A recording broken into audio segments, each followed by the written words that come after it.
Today we are going to talk about a subject that will have most grown men cringing in terror. It's something that throughout the ages has been referred to as eunuch. But in the animal world, we don't call them eunuchs, and we don't eunuch them. Is that the proper terminology? We actually castrate animals. So if you own goats and are raising goats, at some point you're probably going to need to know how to castrate your goat, your little bucks. Sometimes I wish we could castrate the roosters. I have too many roosters at the moment and they need castrated because they're terrorizing my hens, even though I've tried to keep them apart. Anyway, so you are going to want to castrate your little bucks. So we're going to go through the pros and cons of castrating and when the best time to castrate is.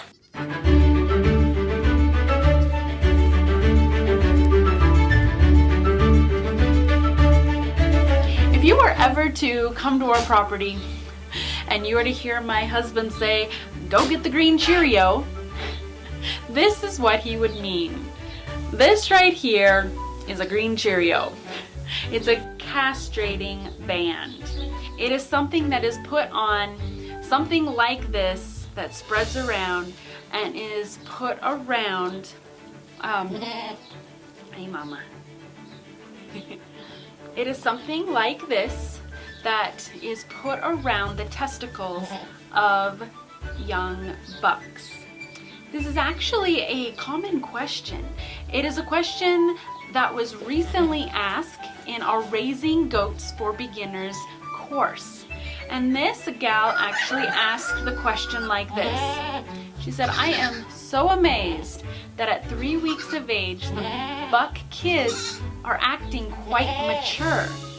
To castrate, I have read 4 weeks of age, and I've read 10 weeks of age. I have Nigerian dwarfs. What do you recommend?" And so that is a very good question, and one we will be talking about today. This buck was born about a month ago, so he's about 1 month old. And so he has been disbudded, but he has not been castrated yet.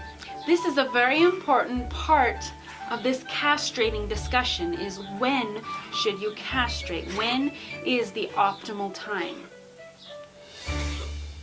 I personally wait to about 2 months of age to castrate. If you castrate too soon, the bucks, the wethers, will actually have a higher probability of developing urinary calculi, which can be very serious.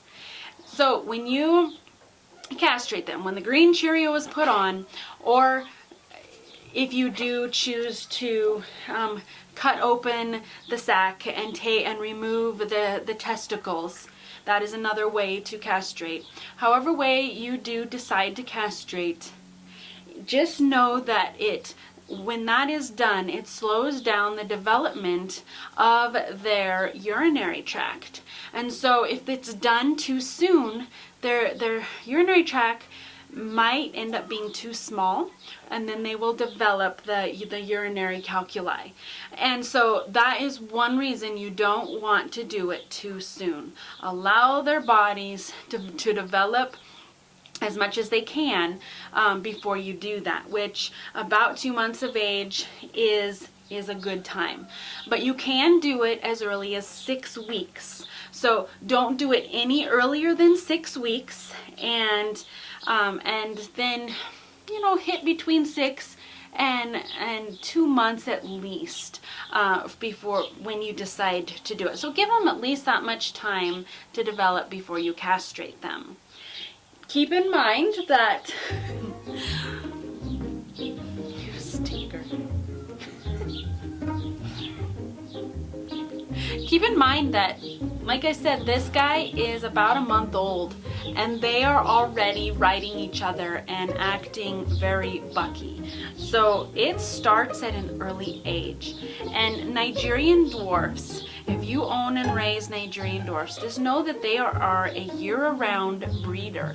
And so if you have buck kids in with the does, you can have unwanted pregnancies before they are mature enough to handle that. That is a possibility. So you do want to either separate the different sexes or castrate them at the appropriate time. The pros of castrating are most people probably aren't wanting to raise and own a buck. Bucks stink. They are usually more aggressive. They require you to most likely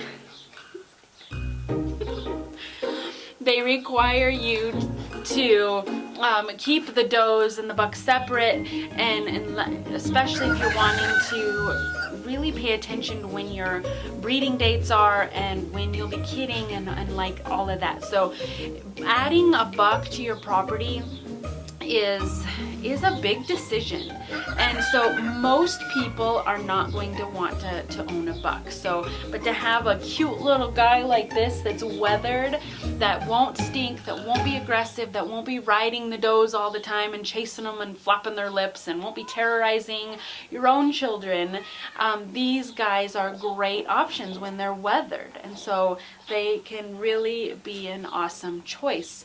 And that would be, you know, definite pros to castrating your bucks. Another thing to consider is that you don't want to stack up the different things that you will be doing with your kids. So you don't want to disbud them. Like these guys were disbudded last week. You don't want to disbud them, castrate them, and give them shots all in one day.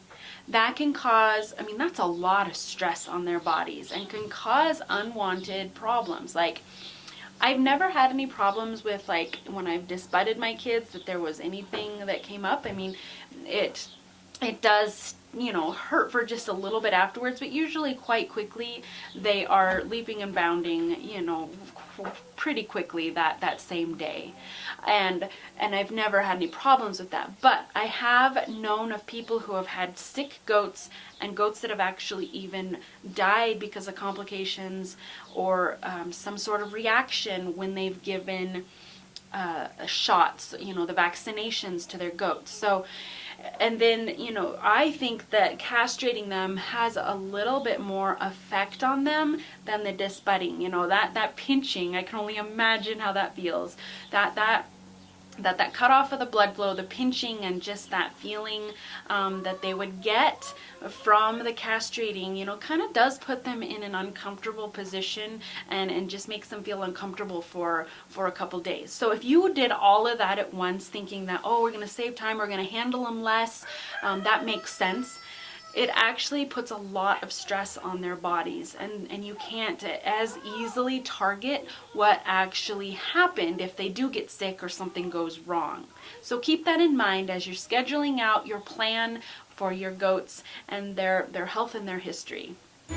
So when you do castrate, you want to make sure that it's done properly, and you want to make sure that you are watching your bucklings, what will be your wethers. You want to make sure that you're just watching them to make sure that everything is going well, that there's no problems that may arise from that. And usually in the next month, during the next month, it'll wither up and just get smaller and smaller, and at some point then it will just fall to the ground and fall off. Probably after a month or so that will happen. All of this information is covered in great detail in our Raising Goats for Beginners course. It is one subject out of many. If you are wanting to and already are raising goats, you need to know how to care for them properly from the very beginning to the very end. And our mission is to help you raise the healthiest goats possible, because goats are a true delight and an awesome addition to any family. If you want to know how to raise goats when you first bring them home, from when you bring them into the world through the pregnancy and kidding process, through any sickness that might come up, and anything at all from trimming their hooves to giving them shots, weighing them, every detail is covered in this course. So if you are interested in learning more and would like more information, please click the link below, and we hope to see you very soon in the course so that we can help you on your goat raising journey.